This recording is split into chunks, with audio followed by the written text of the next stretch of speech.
वालघोनी कल्याण परिसरातून बनतेजींचा व्हिडिओ राज्यभर व्हायरल झालेला आहे.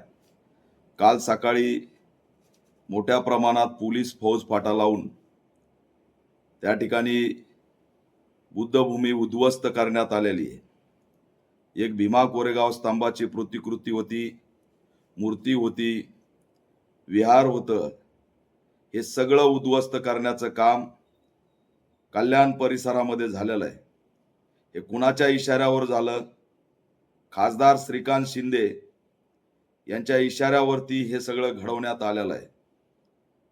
या 4 एकर जवळपास जागेत जवळपास 45 वर्षाची वहिवाट असलेली जागा, बुद्धभूमी असलेली जागा आणि त्या जागेतून जाणीवपूर्वक पूल घातलेला आहे.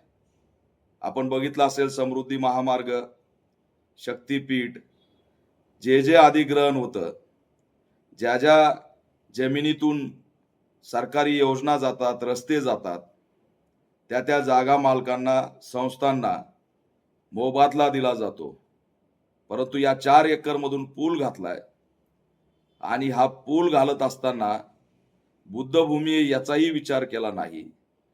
आणि जरी ती जागा गेली तर त्याचं अधिग्रहण ज्या पद्धतीने समृद्धी महामार्गाचं झालं त्या धर्तीवरती करून त्यांची भरपाई असेल, पुनर्वसन असेल, भव्य वास्तू उभा करून देण्याची भूमिका असेल, ही खासदार श्रीकांत शिंदेनी घेतली नाही.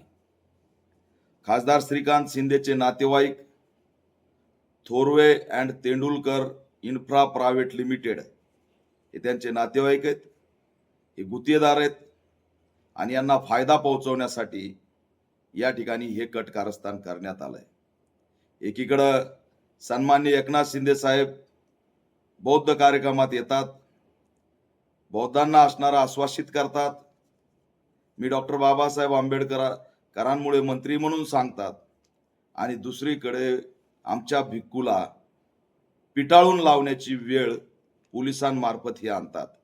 हे निंदनीय, धक्कादायक आहे. राज्यामध्ये कधीही अशी घटना घडली नव्हती. मी त्यांना प्रश्न विचारतोय की बौद्ध भिक्खू सोडून जर इतर कोणी असते तर तुम्ही तीच वागणूक दिली असती का? हा प्रश्न मी विचारतोय. म्हणून ही घटना अतिशय गंभीर आहे. श्रीकांत शिंदे यांनी समाजाची माफी मागावी आणि त्या ठिकाणी भव्य वास्तू दुसरीकडे निर्माण करून द्यावी. विनाकारण आमच्या समाजाचं नुकसान करू नये. मी कालच संबंधित भिक्खूंना फोनवर संवाद साधलाय. ते अतिशय मानसिक तणावात आहेत. जे चित्र मी बघितलं ते अतिशय गंभीर आहे आणि या राज्यामध्ये बौद्धांची काय अवस्था केली हे दाखवणारी ती घटना आहे.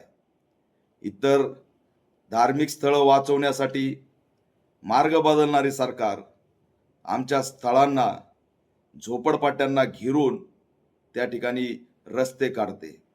पुण्यामध्ये बघितलं असेल, मुंबईमध्ये बघितलं असेल, यांच्या सगळ्या मेट्रो ह्या झोपडपट्टीवरून गेल्यात. त्यांनी झोपडपट्ट्या उद्ध्वस्त केल्या. सारख्या कोंडवड्यात समाजाला कोंडून टाकलं. त्यांचा श्वास त्या ठिकाणी गुदमरतोय आणि हे गुदमरून जाणं आमच्या वाटेला या व्यवस्थेने आणलंय. आज आमचं 4 एकरचं बौद्ध धम्मभूमी त्या ठिकाणी अस्तित्वात होती, ती पूर्णपणे उद्ध्वस्त केली. याला सर्वस्वी खासदार त्या ठिकाणी श्रीकांत शिंदे हे जबाबदार आहेत. त्यांनी बौद्ध समाजाची माफी मागावी. आपल्या नातेवाईकाला फायदा पोहोचवण्यासाठी केलेलं हे कट मी निषेधार्ह समजतो आणि सन्माननीय एकनाथ शिंदे यांनी सुद्धा दखल घेऊन बौद्ध भिक्खूंना बोलून त्यांचा सन्मान करून त्यांना पर्यायी भव्य वास्तू निर्माण करून द्यावी अशी ऑल इंडिया पॅंथर सेना मागणी करत आहे. काल जे काही पोलीस अधिकाऱ्यांनी त्या ठिकाणी दमदाटी केली आमच्या धर्मगुरूला, त्याची सुद्धा सखोल चौकशी झाली पाहिजे. अशा पद्धतीने समाजाला विश्वासात न घेता, भिक्खू संघाला विश्वासात न घेता त्या ठिकाणी ही घटना घडवणं दुर्दैवी आणि निंदनीय. याचे तीव्र पडसाद महाराष्ट्रात उमटल्याशिवाय राहणार नाही. अपेक्षा करतो खासदार श्रीकांत शिंदे एकनाथ शिंदे हे तात्काळ भिक्खू संघाची भेट घेऊन त्यांना पर्यायी जागा देतील. जर का हे अशाच पद्धतीने गळ्यात घालण्याचं काम केलं, घशात घालण्याचं काम केलं, तर याचे परिणाम सुद्धा वाईट होतील. राज्यभर आंदोलन केले जातील. या आधी सुद्धा अतिक्रमण हटवण्याचा प्रयत्न केला. बरंचसं बुद्ध विहाराचं त्या ठिकाणच्या धम्मभूमीचं नुकसान केलं. भिक्खू संघ अनुसूचित जाती जमाती आयोगाकडे केला आणि आयोगाने महानगरपालिकेला पत्र पाठवून नुकसान भरपाई देण्याचे आदेश दिले. ती जुनी नुकसान भरपाई तर दिलीच नाही, पण काल होतं नव्हतं ते सुद्धा उद्ध्वस्त करण्यात आलं. ज्या पद्धतीने भिक्खू संघ पळतोय, व्याकुळ होतोय, अक्षरशः रडतोय, हे चित्र अतिशय उद्विग्न करणार आहे. त्याच्यामुळे या सगळ्या घटनेकडे राज्य सरकारने सुद्धा गांभीर्याने बघावं आणि जसा इतरांना मोबदला देत आहे तसाच मोबदला त्या ठिकाणी आम्हाला द्यावा. मी अपेक्षा करतो की तातडीने हा प्रश्न सोडवला जाईल. मी कालच भिक्खू संघाला बोललोय. त्यांनी अनेक गोष्टी त्या ठिकाणी मला सांगितलेल्या आहेत आणि त्या गोष्टी घेऊन आम्ही पुढे जाऊ. त्या ठिकाणी झाडं तोडलेत, बौद्ध स्तूप तोडलंय. अरे झाडांची सुद्धा बेकायदेशीर कत्तल केलेली आहे. बेकायदेशीर झाडांचं संगोपन बौद्ध भिक्खूंनी केलं होतं एवढ्या वर्ष, ते सुद्धा तोडण्यात आलेत. वास्तू तोडल्यात आणि या सगळ्या प्रक्रियेची कोणतीही कायदेशीर नोटीस त्या ठिकाणी दिलेली नाही. नोटीस न देता हे सगळं उद्ध्वस्त करण्यात आलेलं आहे. ना कोर्टाची नोटीस आहे, ना महानगरपालिकेची नोटीस आहे, ना रस्ते विभागाची नोटीस आहे. कसलीही नोटीस नाही.